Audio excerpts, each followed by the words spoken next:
Well, hi everyone. I'm Daniel Williams, Senior Editor at MGMA and host of the MGMA Podcast Network. We are back with another business solutions podcast with one of our favorite groups that we work with here. It's Jackson Physician Search. We work with Jackson on data reports, on market research, and on live events like we saw in Orlando recently. Today, we have Tony Stajduhar, who's president of Jackson Physician Search. We've also got Neal Waters, regional vice president of recruiting at JPS. Gentlemen, welcome back to the show. Thank you. Thanks for having us. Thanks, Daniel. Great having y'all here. And it's really interesting, y'all, because as MGMA and JPS have been doing the last several years, put together some market research, and we're going to look today at a report on how organizations can move from contract to connection. And that's by building those authentic relationships that foster physician loyalty and retention. Tony, let's start with you and let's go big picture. Talk about this research, what stood out to you, anything you want to share with us that really emerged. I know I've talked to you for years and years now, and you already know the market, but there's always wrinkles in there or things that just really resonate with you from the research. What stood out to you?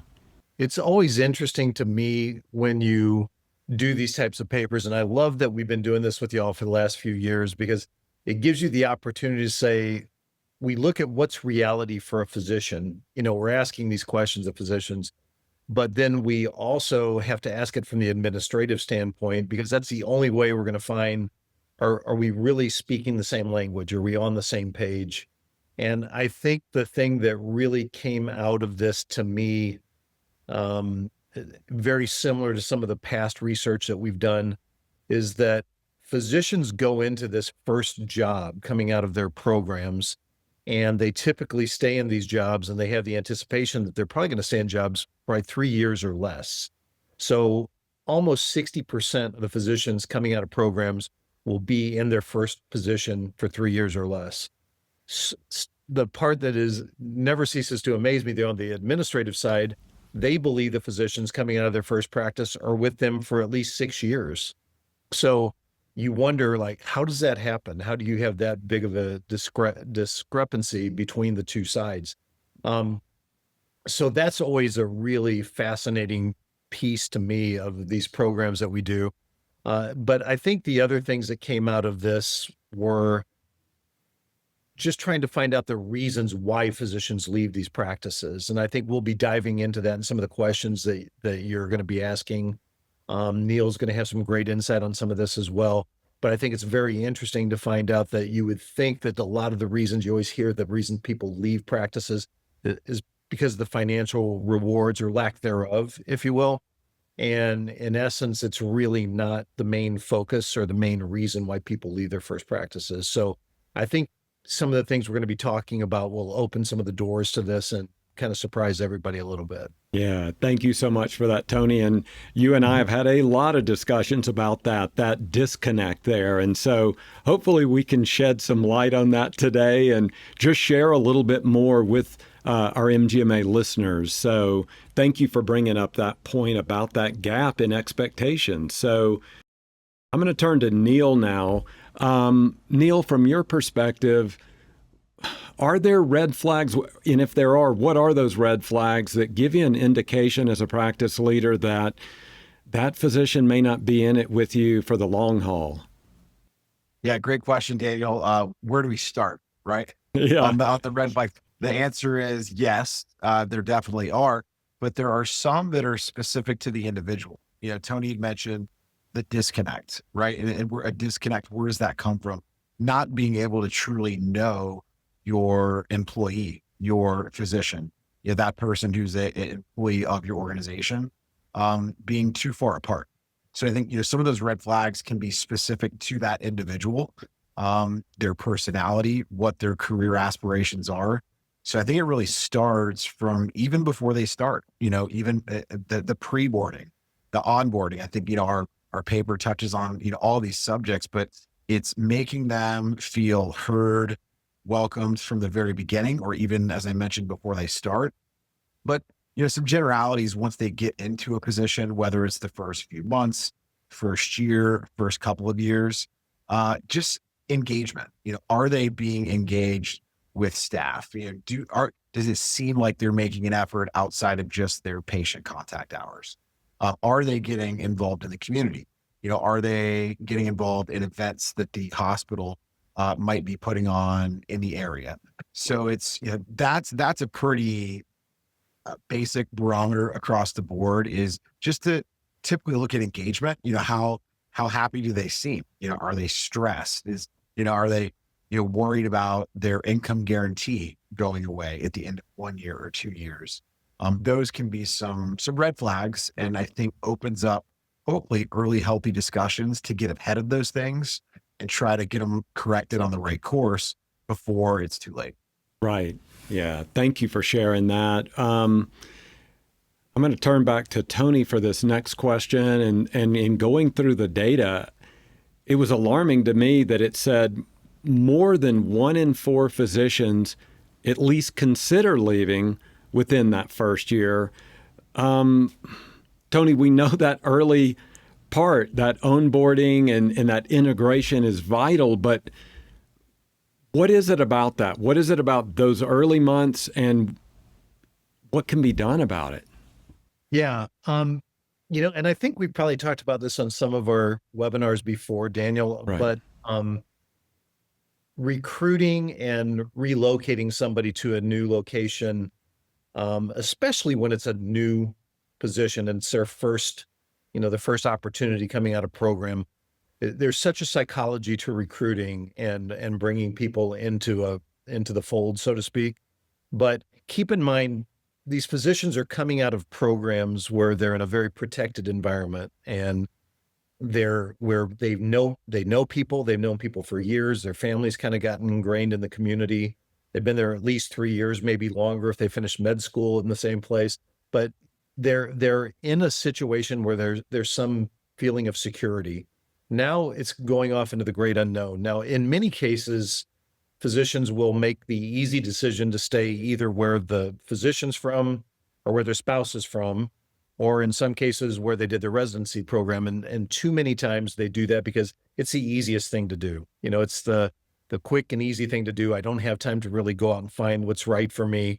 They've been in 2 or 3 states in their entire life, and that's pretty much what they know. They don't know that North Dakota is even a state or that there would even be a practice there. Right. But lo and behold, they still get in these new practices, and they're now joining people who they haven't known. They're not in a protected environment like that anymore. And especially when not much is done on the onboarding or the pre-boarding, if you will, ahead of time, it almost is a sense of like, here's the keys to your office. Good luck. God bless you. Hope it all goes well. So that's on the professional side. That's daunting enough and scary enough that now they come in and they're kind of left to their own devices in many situations. And similarly, on the family side, if the family's going to a new location or someplace different than what they've been accustomed to, the physician comes home to that scenario to find out, hey, how are things gone for the day? How are the kids? What's going on there?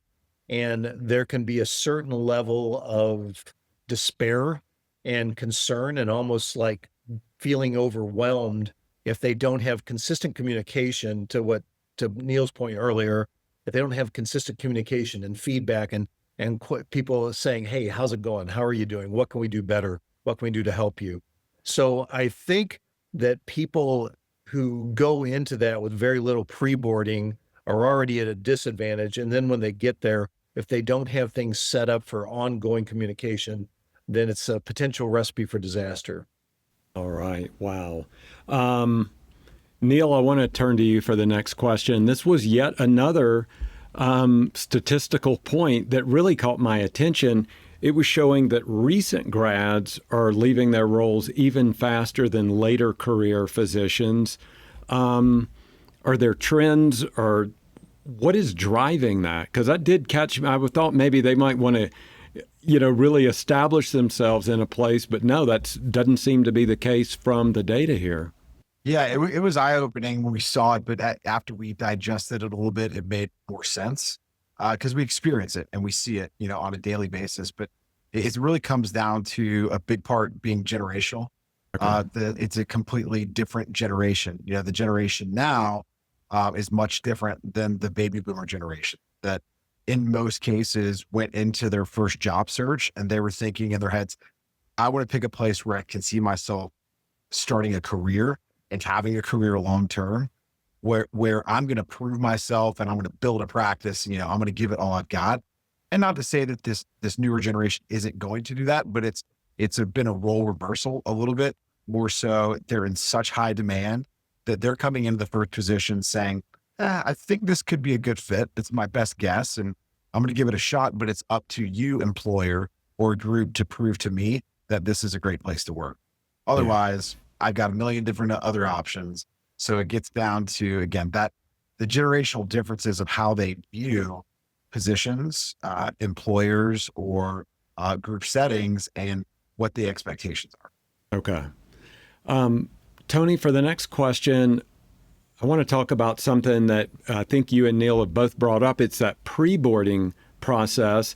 I wanted to follow up earlier, and let's do that now. Let's talk about what that pre-boarding process looks like. What is it that sets the stage so that physician coming into the practice feels wanted, needed, and everything else?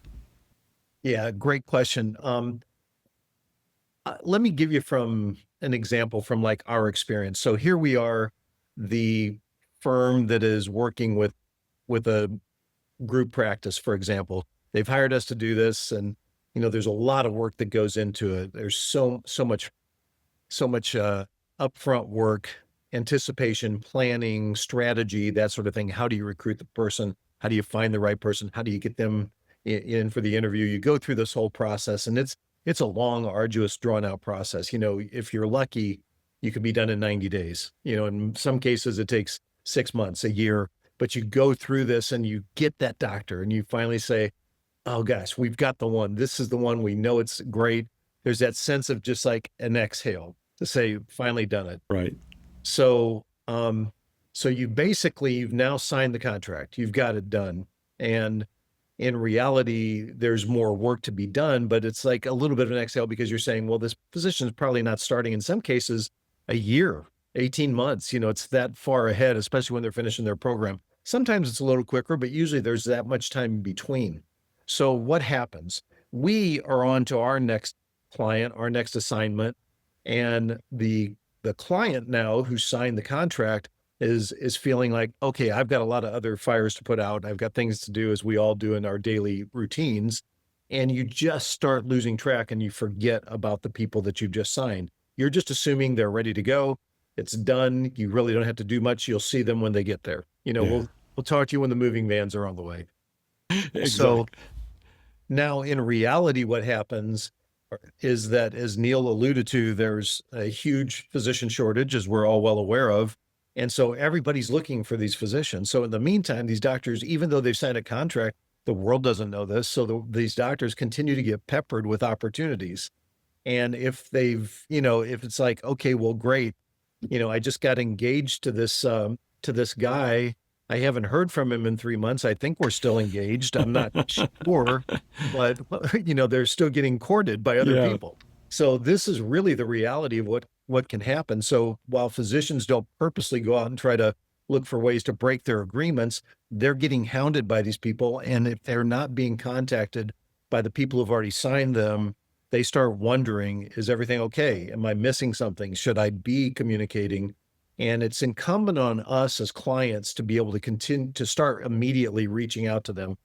I've heard some interesting things of, for example, clients signing up the newsletter from the community, or in my day it would have been the newspaper, but now the online version, of course, going to them, setting up communication, maybe a little gift once a month from something from the city or the area or something like that, to continue to let them know we can't wait to get you here.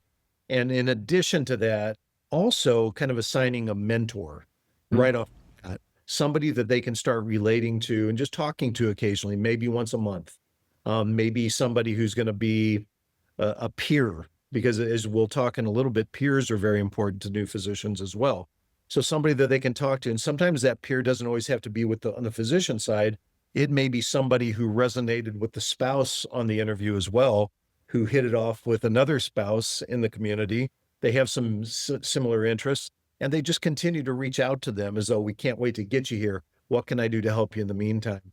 So this communication is vital. If you don't do it, you run the risk of them thinking that, okay, great, they're taking me for granted, or they've forgotten about me, or do I still have a job? I'm not sure. So doing these things, will it keep physicians from this type of situation for good or all the time? Not necessarily, but it should sure really lessen your odds of that physician either not coming at all or leaving early. Yeah, I love that analogy of it's like an engagement, so to speak, when you have signed that contract, and then, yeah, you want to continue to get those touches that, I'm out here and where's the love? So I really appreciate that. Neal, I'll turn to you. What it really sounds like in a lot of ways, what we're talking about is relationships. Tony hit on so many key points about building those relationships. Anything else you want to add to that as far as a practice, perhaps putting it into operations, putting it into processes so it is a really seamless venture there in bringing those physicians on board? Yeah, absolutely. I mean, relationships, just that word, it says so many things. Tony touched on the mentor, relationships, the peer-to-peer really came out in this study. It's people who you're going to be working next to every single day. And, how can we, or the employer or the group, make this person that we put so much effort into recruiting to our group that we have touted as being amazing and great? How do we make them feel as comfortable as possible that first day and ongoing? So there's already going to be so many systemic things that they're just going to have to learn when they get there, electronic medical records, all those things. But what are some possibilities for introductions, as Tony mentioned, assigning them a mentor before they start, make introductions to staff physicians before they start, leading up to it. Even staff that they're going to be working with, NPs, PAs, medical assistants. I mean, how nice would it be that everybody's not a brand new face the first day? And it's like, oh, hey, I've kind of known you for 6 months or 3 months. These are ideal scenarios, some ideas, but what can we do to start sooner than that first day? Okay. I'm going to switch gears a little bit, but we're going to get back to those relationships. But Tony, we know that compensation plays a major role. It certainly starts the conversation. It might get that foot in the door. But what it showed in the study was that long-term, now we get back to the relationship side, so the money part, the compensation part, got them in the door, but that may not keep them though. So talk about that dynamic. With so much information out there today about starting salaries and RVUs and, what's the going, everybody kind of knows their value these days. It's like the NFL, this quarterback makes this much money. Everybody in the world knows it. So now the next quarterback's going to make the same amount of money or more. Right. Or shooting for. Now, physicians, unfortunately, don't have that free agency feel. So they do have some kind of limits, but at least they know what their market value is. So yeah, getting them in there at something fair and giving them some upside if they choose to work at that kind of level, then, that's all well and good. But now they're there. Mm-hmm. And the things that just kind of resonate, culture, and the environment and that sort of thing. There's an old saying that people don't leave positions, they leave bosses. Mm-hmm. So that is from the top down, and it's all about culture and what you build there. That's one of the things we really pride ourselves in here is to be culture. I was proud the other night. I don't know if I told you this or not, but we just got 10 years in a row. We were rated in the top 10 in the United States places to work. Wow. That's because you work at building a culture of a place where people want to be. And you do that by making things inclusive. You do that by making them feel that they are heard, that their voice matters. And you do all these sort of things and build a culture where people want to be. And you not only do that just based on what they feel with their leadership, but that you feel within the organization. And while I would love to say that, oh, culture is all because of me, no. Culture is because these people here at JPS, they all care about each other and they get along well. And you build that culture internally, but you've got to start somewhere. You've got to get it started somewhere and show the reason why we're doing this. And if you want to be part of this, it's something really cool. So if you can do that, people rarely leave really good cultures. And, I think if you can do that and show people that the leadership cares, the leadership lessons, and that your peers feel that way, then, you've got a much, much better chance of retaining people than you do the other way. And by the way, we keep talking about retention and retaining. I'm trying to get away from those words because sometimes I feel like retention almost feels like you're shackling someone, as opposed to just saying, work on building the relationships, and the relationships will keep people who want to be there. I love that. All right. Neal, in looking at the study, there were some biggest, less likely to stay triggers. Some of those were bureaucracy, workload imbalance, poor leadership interaction, etc. So where does administration go? What do you start tackling? Do you just dive in, get them all at one time, one at a time? How do you address these triggers? Yeah, so I think it's got to start early, and it's accessibility, availability, and putting the word out there that those things are there. So many times maybe they might meet the CEO on the interview, maybe not. They don't know, or the leader of their department or the medical director tends to be disconnected. We've had that word come up a few times. So knowing these things, addressing it early on, and having it be an open door policy so that they feel like their voice is heard. These things, poor leadership interaction. Well, when you're interacting, that's hard to define it that way. But just getting ahead of a lot of these things, I think bureaucracy kind of ties into that.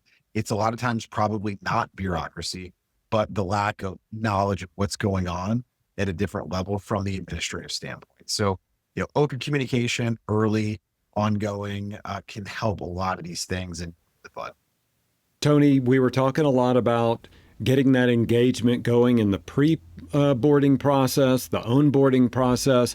Part of that engagement is feedback. So how does the practice establish a feedback loop with the physician where there's trust involved, but not overwhelmed, like, oh my God, they're coming to talk to me again. They're giving me more feedback. So how do you make that balance, and what does it look like? Yeah, I think there's a few different approaches to this. One is that mentor and peer relationship. Again, mentor is kind of, if you picture that as somebody who's been a leader or been with an organization for a long time. Mentor doesn't always mean their boss necessarily. It's somebody who's been there. We actually have a mentor-mentee program here at Jackson Healthcare as well. And it's really cool to see that happen because people get to kind of choose who they want to be with in many cases. So if you get with the right mentor, I kind of say that's the person you want to set a monthly meeting with, but that meeting is set in stone to say that every second Tuesday of the month, we're going to meet, and it's right here. There's no canceling unless there's an emergency, but this is what we do. And we're going to go over what's been going on for the month. So let's talk about the pros and cons, things that we've observed, that sort of thing, and have that kind of communication with them. The peer program is much more like, okay, this is my buddy who say, hey, let's go grab a cup coffee at Starbucks this morning. So we just go out, we sit and talk and say, man, did you run into this when you were here? This is what I noticed today. Did you notice this with the nursing staff? Am I being too tough? Just somebody that you can talk to and really bounce things off of and feel it's safe environment where you can talk. So for me, that's really the best way. If you can get those kind of connections, that's the immediate feedback. But the other piece of immediate feedback is, what if there's something that comes up that may not be able to wait for that monthly meeting with the mentor? What if it's a department head that needs to talk about it? Well, if there's something that's out there that the physician has a question, or vice versa, maybe we have a question for the physician that we're not sure we understand, then let's call a quick timeout. Let's schedule 15 minutes at the end of the day and let's sit down and chat about this. and pull the Band-Aid off, so to speak, and just have some intellectual honesty to say that, help me understand, what's going on and what can we do to make this better. Yeah. And I think that's what they're looking for, because if you have that certain thing that happens in the second week of the month and you're not scheduled to meet anybody higher up until 2 more weeks, it can feel like it drags on forever. It can fester. It can get worse, instead of just saying, let's just address this head on. And I think physicians appreciate that. They'd rather just be straightforward, honest, and just have that kind of open communication.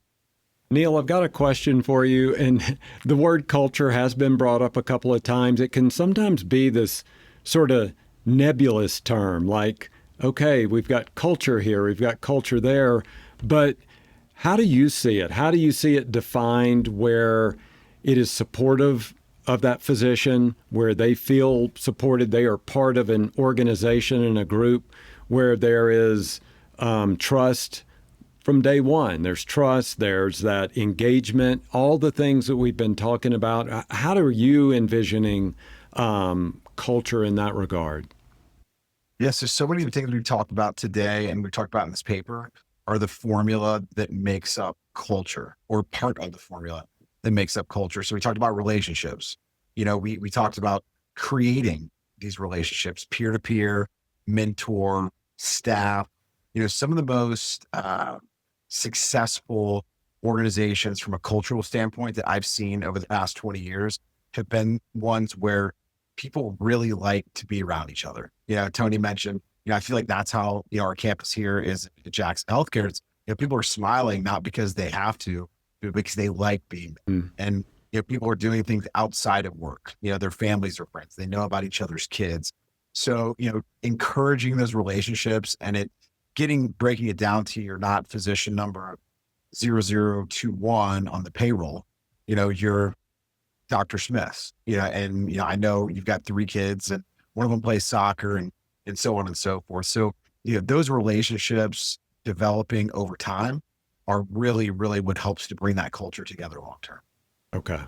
And Daniel, I saw that I jumped the gun on your next question. So I kind of answered that on the last one, but let me answer a different question that I'll throw out there. But the one thing that I'm going to harken back to our previous research that we did together, and that was on retention.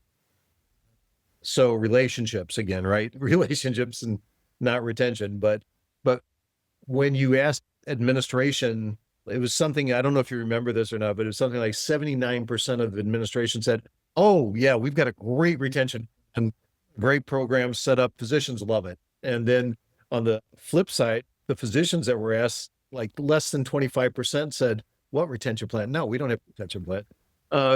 So it's like, okay, another major disconnect.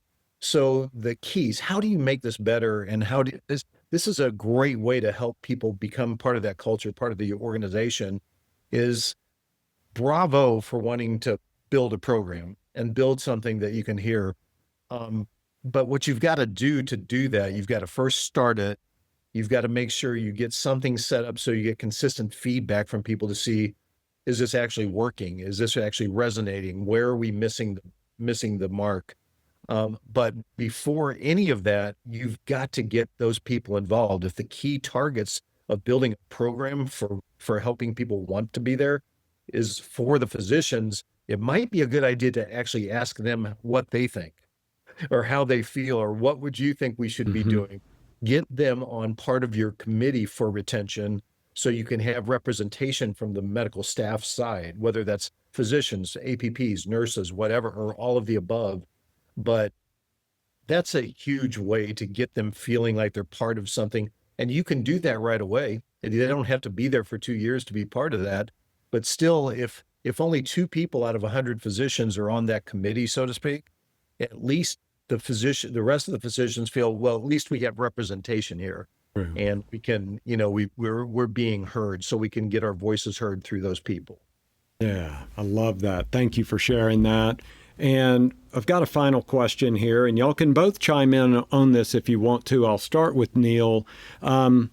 We've been hitting all these different points, but if you had one piece of advice to give our MGMA listeners who are running medical practices, who want to improve physician loyalty. So their physicians aren't looking for that exit sign within that first year or 2 or 3. What would it be? Yes, I think one simple thing is, and it applies in many different parts of life, is put yourself in their shoes. Get to know them, get to understand what makes them tick. Each individual person, what are their career aspirations? What are their personal goals? Understanding those things about a person early on is going to help shape how you can make them happy in the immediate term and the long term. So developing relationships, talked about it quite a bit, work on that in the very beginning, and it's going to make things so much smoother and easier long term for sure. All right. Tony, anything you want to share as a final thought then? Yeah, I think just getting people early on involved with others and help them get introduced to many people and continuing to try and foster those kind of relationships. And sometimes, guess what? Sometimes we may think, oh, this would be a really good relationship, but maybe it's not quite right. That doesn't mean you say, oh, shoot, this guy or gal can't get along with anybody, so I might as well just give up. No, you keep trying. You keep saying, oh, we're going to have a little social get together. Let's get everybody together. Let's do this and that. And just continue to do that and make people feel that they're a part of something bigger than just their own individual practice or concerns. So that's the best advice I could give, is just make sure, just keep trying. Don't ever give up. All right. Well, Tony, Neal, thank you so much for coming back on the MGMA podcast. Great talking to y'all. Pleasure. Great seeing you. Thanks, Daniel. All right, everybody. So the full research report, I'm going to give you the full title to it here, and I want to make sure I get this right. From Contract to Connection, How Authentic Relationships Foster Early Career Physician Loyalty and Retention. Although Tony's telling me we may change that word retention there. We may do a late edit here. But this research, y'all, has been co-published by Jackson Physician Search and MGMA. We're both organizations very proud of this research. There's some great stuff in there. What I'm going to do is provide a direct link so y'all can access this. You can read it. And we'll also provide that link in our episode show notes. So until then, thank you all for being MGMA podcast listeners.